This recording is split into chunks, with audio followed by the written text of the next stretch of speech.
Singapore దేశంలో సాయంత్రపు సమయంలో ఎడతెరిపెరుగని వర్షంలో ఇలా మా కూరగాయల ఫామ్ కిందకు వచ్చాను అంటే కారం కారంగా పుల్ల పుల్లగా మురి మిక్చర్ చేసుకొని తిందాము అనుకుంటే కావలసిన సరుకులన్నింటిలో కొత్తిమీర లేదు.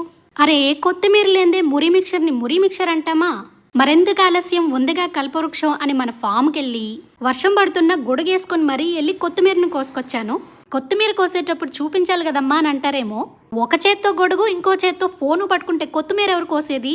అర్థం చేసుకోండి సుమి, అందుకే చూపించలేకపోయాను. కొత్తిమీర వేయగానే మురి మిక్చర్కి వచ్చే ఫ్లేవర్ ఉంటుంది చూసారు, అద్భుతం అసలు. నిత్యమ్మకు మాత్రం నాలుగు మీద జివ్వుమని అనిపించినట్టుంది. మురి మిక్చర్ అయిపోయింది కానీ వర్షం మాత్రం పడుతూనే ఉంది. ఇంకా ఏదైనా తినాలనిపిస్తూనే ఉంది. మన చేత్తో మన ఫామ్లో పెంచుకున్న కొత్తిమీరని వర్షం పడుతున్న టైంలో తీసుకురాగానే ఇల్లంతా ఆ కొత్తిమీర స్మెల్లే. మరింకెందుకు ఆలస్యం, కొత్తిమీర కూడా ఉంది కాబట్టి చికెన్ క్లియర్ సూప్ చేసి ఇంట్లో గుమగుమలాడించేద్దాం అనుకున్నాం. ఈ క్లియర్ సూప్ చేయడం చాలా ఈజీ. కరెక్ట్గా చేశారా 10 వీధుల చివరి వరకు ఆ స్మెల్ వస్తుంది. అంత బాగుంటుందన్నమాట.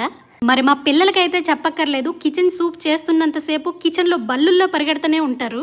ఆయిల్, కారము, మసాలాలు ఇట్లాంటివి ఏం వేయకుండా హెల్దీ రెసిపీస్ చేసుకోండి అబ్బా. అది వర్షం పడుతున్న సమయంలో చేశారనుకోండి, ఈ సూపు విలువ 100 రెట్లు ఎక్కువైపోతుంది. ఇక మా పిల్లలు దీన్ని ఒక పట్టు పడతారు. ప్రాసెస్ ఏమైనా కావాలంటే కింద కామెంట్ చేయండి. వీడియో నచ్చితే లైక్ చేసి ఛానల్ని సబ్స్క్రైబ్ చేసుకోవడం కూడా మర్చిపోకండి.